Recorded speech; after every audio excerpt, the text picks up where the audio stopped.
não temos direitos, apenas obrigações. Onde crianças morrem de fome enquanto sustentamos políticos ladrões.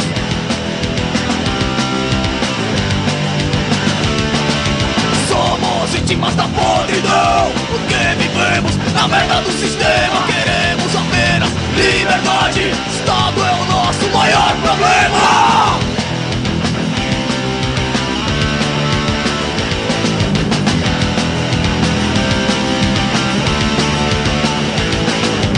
Nunca daremos nosso voto a qualquer espécie de parasita, pois qualquer político não passa de mais um carrasco fascista.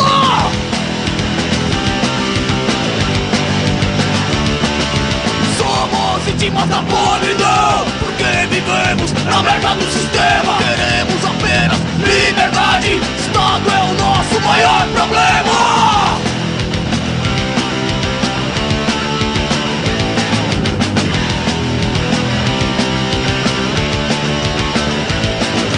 Não queremos nenhum governo, queremos liberdade pra viver. Por isso abolimos de tal forma qualquer espécie de poder. Somos vítimas da podridão, porque vivemos na merda do sistema. Queremos apenas liberdade, Estado é o nosso maior problema.